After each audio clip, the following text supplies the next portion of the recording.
আসসালামু আলাইকুম ভিউয়ার্স, আজ আমি miss the dragon drummer episode 3 এবং 4 এক্সপ্লেন করব। আপনারা যারা এখনের আগের এপিসোডগুলো দেখেননি তারা অবশ্যই আগের এপিসোডগুলো দেখে আসবেন, তাহলে বুঝতে সুবিধা হবে। তো চলুন আজকের এপিসোড শুরু করা যাক।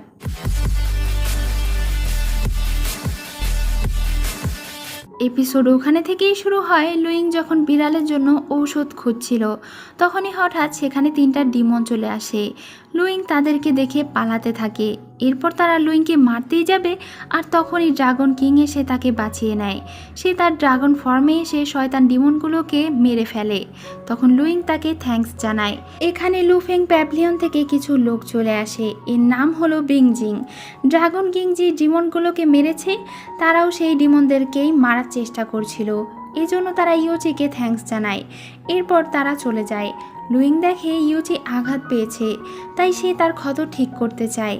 এদিকে চিংচি ভাগ্যের দেবতার লাইব্রেরিতে চলে আসে। সে ভাগ্যের দেবতার কাছে রিকোয়েস্ট করে যে সে যেন তার কপালের দাগ দূর করার কোনো উপায় বলে দেয়। তখনই চিংচির হেডব্যান্ড খুলে পড়লে ভাগ্যের দেবতা তার কপালের মার্ক দেখে অনেক অবাক হয়ে যায়। এদিকে লুইং ইউচির ক্ষতের ঔষধ লাগিয়ে দিচ্ছিল। এরপর লুইং তার পেটে ব্যান্ডেজ করে দেয়। ইউচি মনে মনে ভাবছিল সে আমার কাছে আসলে আমার চেহারা লাল কেন হয়ে যায়। অন্যদিকে ভাগ্যের দেবতা চিংচিকে সাহায্য করতে রাজি হয়, তবে সে বলে যে এটা হলো মেট্রো মার্ক, এটা হচ্ছে আত্মার চিহ্ন। তুমি যদি এটা দূর করতে চাও তবে তোমাকে লুফেং প্যাভিলিয়নে যেতে হবে। এটা শুনে তো চিংচি অনেক খুশি হয়ে যায় আর সে সেখানে যেতে থাকে। এদিকে লুইং বিড়ালটাকেও ঔষধ লাগিয়ে দেয়। ইউচি সেখানে the legend of white snake নামের গল্পের বই দেখতে পায়, যেটা লুইংয়ের ছিল। এখানে বৃষ্টি চলে আসে। এখন ইউচি তার জন্য ছাতা নিয়ে আসে। এরপর তারা দুজন একসাথে বৃষ্টিতে হাঁটতে হাঁটতে যেতে থাকে। যখন লুইং চলে যায় তখন আমরা জানতে পারি যে এই বুদ্ধি সে পেয়েছিল ওই সাপের গল্পের বই থেকে। তোমরা তো এই ড্রামাটা আমার চ্যানেলে দেখেছই, যারা এখনও দেখোনি তারা গিয়ে দেখে আসতে পারো, অনেক সুন্দর একটা ড্রামা। তো ইউচি খেয়াল করে যে এবার লুইং রেগে যায়নি, তাই সে ঠিক করে যে এখন থেকে সে the legend of white snake গল্পের বই অনুযায়ী লুইংকে ইমপ্রেস করার চেষ্টা করবে। এদিকে লুফেং প্যাভিলিয়ন দেখানো হয়। চিংচি সেখানে চলে আসে। ভাগ্যের দেবতা তাকে বলেছিল যে এই প্যাভিলিয়নের মাস্টার অনেক নিষ্ঠুর আর নির্দয়, তার নাম হলো কিয়ানজুন। এসব ভেবেই চিংচি ভয়ে ভেতরে চলে যায়। এদিকে ইউচি যখন লুইংয়ের সঙ্গে বাজার দিয়ে যাচ্ছিল তখন ইউচিকে দেখে সব মেয়েরা ক্রাশ খাচ্ছিল। এমনকি একটা মেয়ে তো তার সামনে ইচ্ছে করেই পড়ে যায় আর সেই ইউচির কাছে সাহায্য চায়। তখন লুইংয়ের হিংসে হয় আর সেই ইউচিকে টেনে সেখানে থেকে নিয়ে চলে যায়। রাতে ইউচি দ্য লেজেন্ড অফ হোয়াইট স্নেকের বই পড়ে আর সব কিছু আয়ত্ত করার চেষ্টা করে। সারা রাত সে এগুলোই প্র্যাকটিস করে যেন সে লুইংকে ইমপ্রেস করতে পারে। অন্যদিকে চিংচি প্যাভিলিয়নের ভেতরে ঘুরতে ঘুরতে একটা পিপা দেখতে পায়। ভাগ্যের দেবতা তাকে বলেছিল এটা প্যাভিলিয়নের মাস্টার কখনো বাজায়নি, এজন্য এটা দিয়ে সে তার কপালের দাগ দূর করতে পারবে, কারণ এটাতে জাদুই পাওয়ার আছে। তো চিংচি সেই পিপা ধরতে যায়। তখনই সেখানে বিংজিং চলে আসে আর সে চিংচিকে ধরে প্যাভিলিয়নের মাস্টার কিয়ানজুনের কাছে নিয়ে যায়। কিয়ানজুন চিংচিকে মেরে ফেলতে বলে। তখন চিংচি বলে যে সে এই পিপা কিনতে চায়।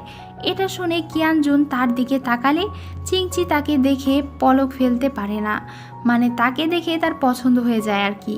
চিংচি তাদেরকে বলে যে তার আত্মার একটা মেট্রো মার্ক আছে, যে এটা দূর করার জন্য তার এই পিপার প্রয়োজন।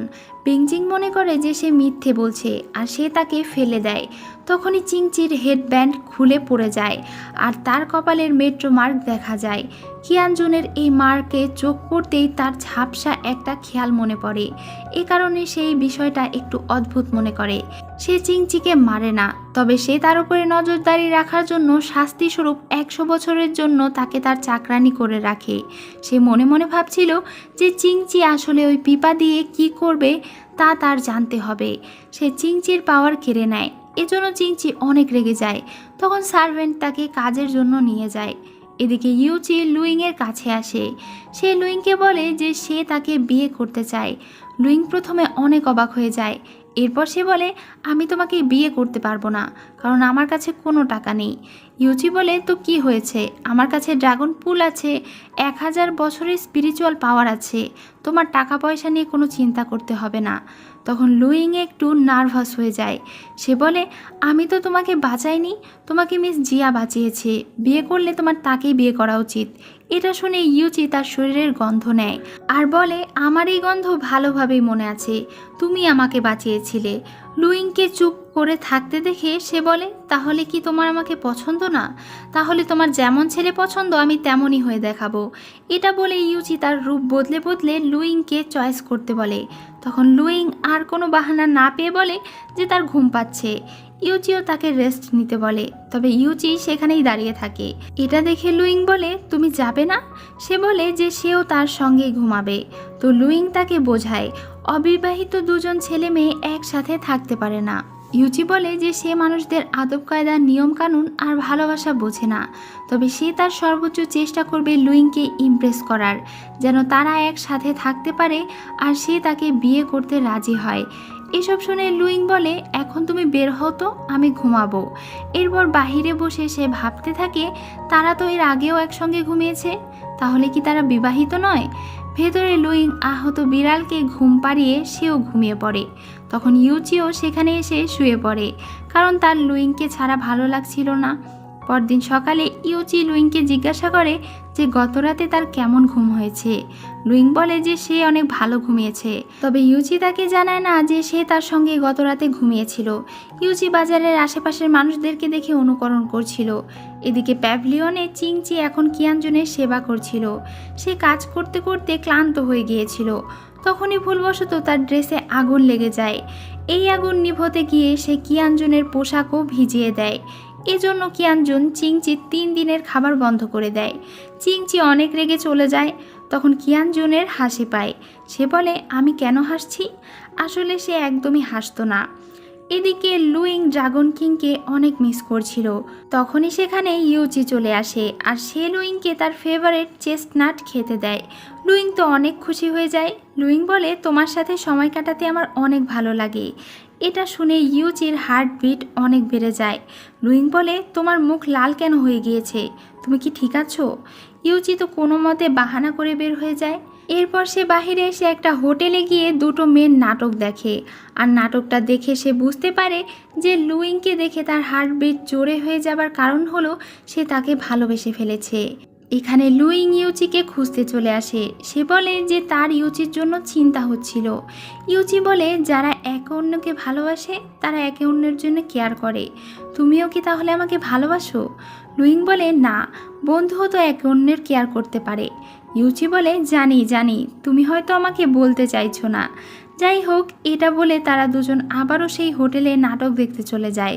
এখানে একটা মেয়ে ইউচির সঙ্গে রুমে যেতে চায়। ইউচি তাকে বারণ করলে মেয়েটি তাকে বলে যে এটা একটা পতিতালয়।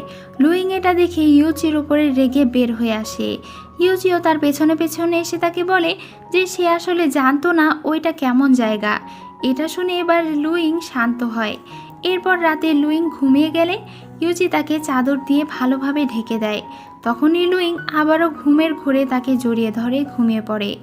এটা দেখে ইউচি হেসে ফেলে আর বলে, আসল সমস্যাটা হলো আমি, আমাকে ছাড়া তোমার ঘুম ভালোই হয় না। পরদিন সকালে তারা দুজন ঘুরে বেড়াচ্ছিল। তখন লুইং তাকে জিজ্ঞাসা করে যে সে ওই দিন কেন এত আহত হয়েছিল। তখন ইউচি তাকে সেই দিনের ঘটনা বলে। ইউচি যখন 9 থান্ডার থেকে আহত হয়ে পড়ে গিয়েছিল তখন সে ওই জায়গায় গডেস নুয়ার ম্যাজিক পাথর দেখতে পায়। এই পাথর নিজে থেকেই ড্রাগন কিংয়ের শরীরে সব ক্ষত সারিয়ে দেয়। তখনই সেখানে গার্ডরা চলে আসে। তারা মনে করে যে ইউচি এই পাথর চুরি করেছে, তাই তারা ইউচিকে গডের কাছে নিয়ে যায়। গড তার কোনো ভুল না থাকা সত্ত্বেও তাকে শাস্তি দেয়। সেই ইউচিকে 1000 বছর বিদ্যুতের শক দিয়েছে। আর এজন্যই সেদিন লুইং তাকে ফুলের বাগানে আহত অবস্থায় পড়ে থাকতে দেখেছিল আর এরপর তার সেবা করেছিল। লুইং এটা শুনে বলে, এটা তো অনেক অন্যায়, তোমার তো কোনো দোষ ছিল না, তোমার কি এখনও শরীরে ব্যথা আছে? ইউচি বলে, হ্যাঁ, আমার এখানে আর হাতেও ব্যথা আছে। এটা শুনে লুইংয়ের অনেক খারাপ লাগে আর সে তার কেয়ার করছিল। এটা দেখে ইউচির হার্টবিট আবারও বেড়ে যায়। লুইং বলে, এটা কিসের শব্দ? এটা বলে সে ইউচির বুকে মাথা রাখে। আর আজকের এপিসোড এখানেই শেষ হয়ে যায়। সো ভিউয়ার্স, আজকের এই এপিসোডটা আপনাদের কেমন লাগলো তো অবশ্যই কমেন্ট করে জানিয়ে দেবেন। আর নেক্সট এপিসোড আসা পর্যন্ত সবাই অনেক ভালো থাকবেন। ধন্যবাদ।